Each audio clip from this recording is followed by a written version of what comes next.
All right, we'll get started with the post-game press conference for PVAMU. We have Coach Byron Smith and players Devontae Patterson and Darius Williams. Coach, if you can, start us off with a brief opening statement. First of all, sorry, you guys are ready, aren't you? I'd like to thank everybody for being here.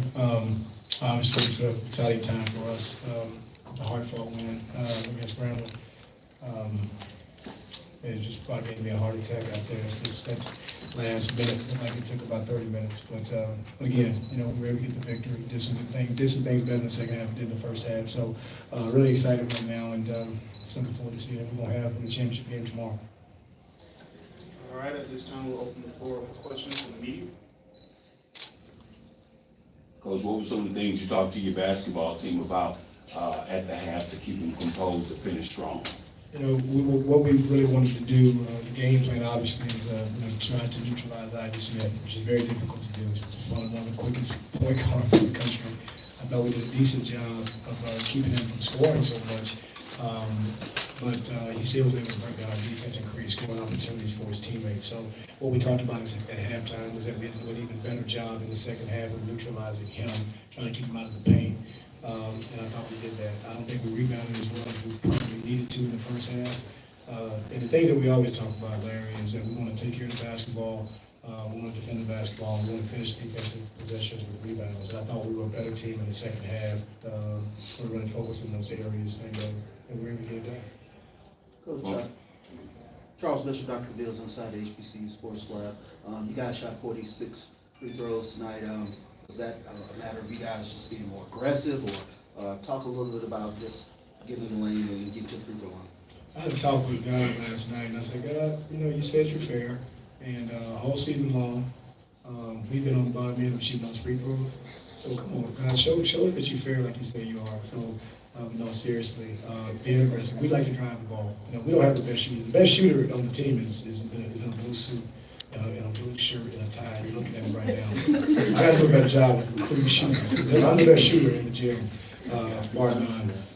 So what I said was that since we're not a great shooting team, our approach is to try to drive the ball, get to the basket and finish, look for dunk downs. But I just think we were really aggressive taking the ball to the basket, and we were able to get to the foul line, and I thought we did a pretty nice job of knocking down free throws, and I was proud of that effort. Patterson, your performance tonight, just put the microphone close to your performance tonight, 24 points, 8 rebounds. A couple of media members and I, we've talked about you. You are like an old school throwback basketball player. And I'm like, how did you get that game like that? And how do you get yourself together to play basketball each and every night? Well, each and every night I give it to the man upstairs, Jesus Christ, and that's what pushed me every time I step on the court and give me that motivation just to play the game of basketball, because at any given moment we might not be here. So that's what I get when I get on the court. I just give it my all every time. One of the things I see about you, you are the toughness of this basketball team. You play with one shoe on, you get hit in the mouth, you're still going, bleeding like Dracula, you're still playing basketball, and that's all I see out of you is toughness and resilience. Yes, sir. It starts in practice too. It's the same way. So what you see it on live, on television, you see it in practice. If y'all get a chance to come and watch, it's the same thing. And I love my teammates, and I want to give my teammates my all every time we play the game.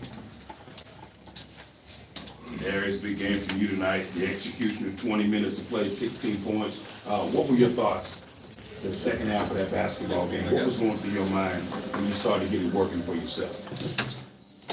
Keep doing what's working. Coach said, play defense and your shot will come. Your teammates will be looking for you, so be ready.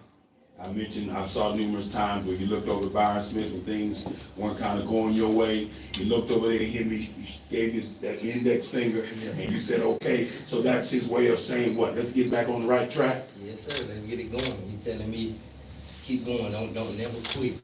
That's all he ever told me, don't never quit. Play defense hard, on both ends, like offense, defense, play both.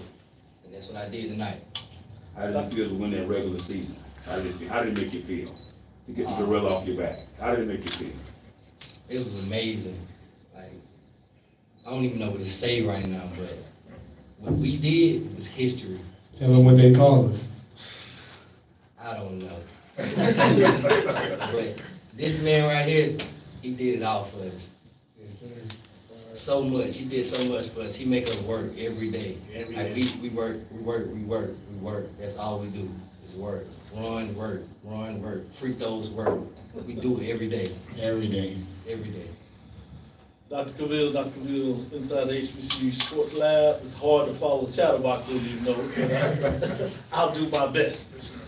Coach and players, if you would, I want to talk about the defensive side of the ball. You alluded to what you're able to do, and in this matchup, it seems when things were not going early for you in terms of the offensive side, for example, shooting 2 for 10 on the 3-pointers and just 9 for 29 field goal percentage overall. But you're able to keep them just as low in terms of that defense. Where does that defensive attitude come from? Well, you know, what we subscribe to, Dr. Cavill, is that, you know, you're not always going to play well, but you can always play hard. And you take pressure off yourself offensively by being a good defensive team. And I think that we're probably fundamentally not the best defensive team in the conference or in the state, if you will.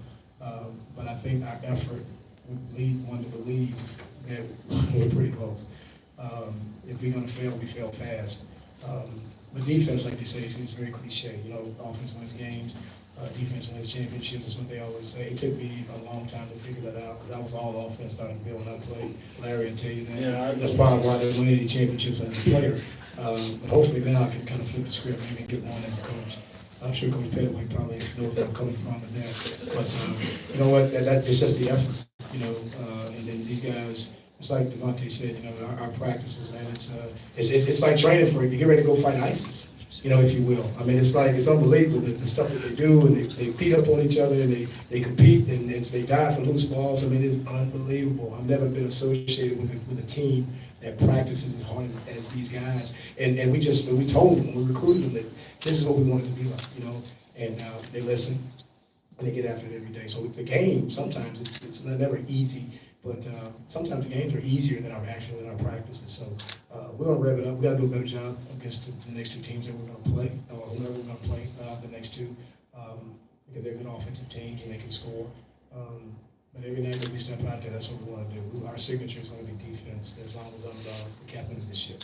Coach, I was curious, in terms of the matchup with Grambling, Gary Blackson wasn't on the court for a majority of the second half. Just talk a little bit about, you know, the matchups with Grambling in this particular game. Well, Grambling is, to me, and it's just my thought process, is probably the most gifted offensive team in terms of just pieces. They've got multi-dimensional players that can do different things. They got size. They got 2 7-footers, or 3 or 4 or 5. And every time one goes out, the other one comes in.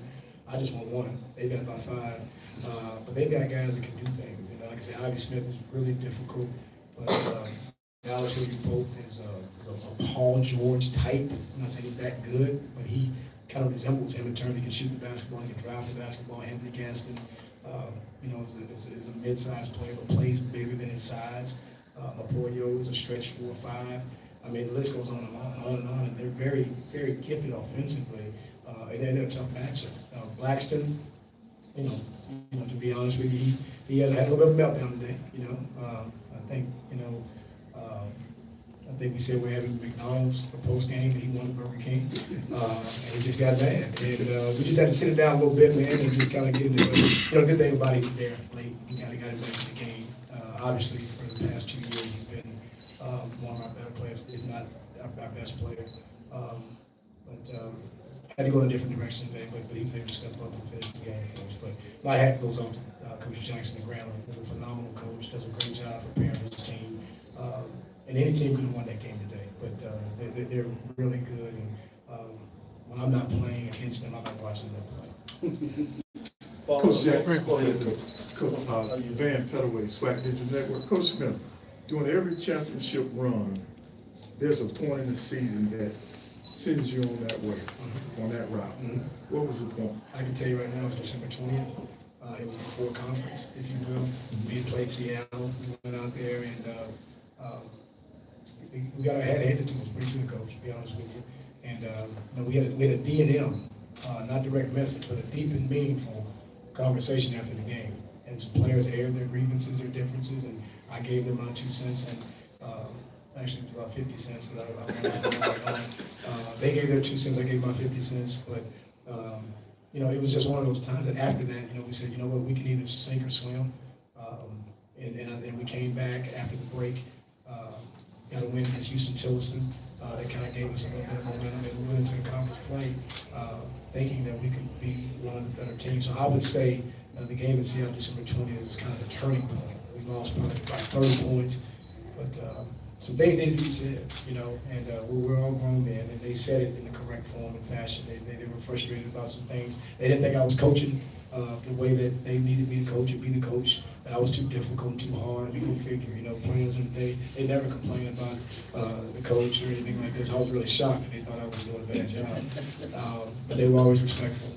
But we were able to rally the troops, and I'm really proud, Coach Pettaway, to be their basketball coach because, as you well know, going through that tough non-conference, it beats you up emotionally, sometimes physically, and even mentally. But these young men, they stood the test of time.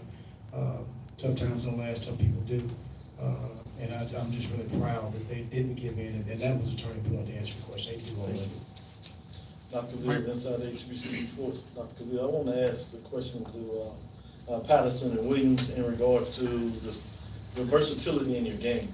Oftentimes you see people playing from the outside in now, spreading the court. But if I look correctly, it seems like you all also are versatile in terms of mid-range game. And some people say it's a missed art, but you all really focusing on whatever's there, including taking that mid-range shot. Talk about why that's important and why you all play that way. Old school game, as you talked about, part of that is part of that old school game in mid-range. That is like something like a secret, mid-range and a three-point line. But what my coach always tell me is continue to drive the ball left or right, because at the end of the day, the 4-man to the point guard. If they do switch, they just can't guard me, so I could really have my way. So just like Darius said, why would you stop what's working? Thank you. Got time for one more question? Inside out. Gotta play inside out. Drive the ball, get kicks, and the game will come to you. It's like nothing else. Everything will fall. Dr. V, I'll touch on that a little bit, sorry. We really work a lot. It is a lost art. And it's something that I think can be effective, and I think it takes a lot of pressure because when you get in there with those bigger guys, as you see Grambling, it's tough to score with those guys, and you put a lot of pressure on yourself. I think a 3-point shot is not a high percentage shot, so it's what's in the middle, So we work a lot with our guards and try to post our guards out a little bit into the short corner, into the mid range, and we also like for our bigs to kind of step out a little bit. So the mid range is a lost art, but I think you can really take advantage of teams. A lot of teams in our league now, as you see, they play 2-3 zone. And 4 years ago, that was unheard of, and we do it a lot, and we've done it a lot since I've been in the league because I think it's very difficult to run zone offense against a 2-3 zone. So there, with our practices, when you come, we work a lot, driving guys and getting to the mid-range and knocking down shots, but we know we're going to see 2-3 zone a lot, so we have to work that middle area. So that's why I think you see us having a little bit more success in mid-range probably than some other teams. Thank you. Yes, sir. Thank you guys for your time. Thank you guys for your time. Thank you.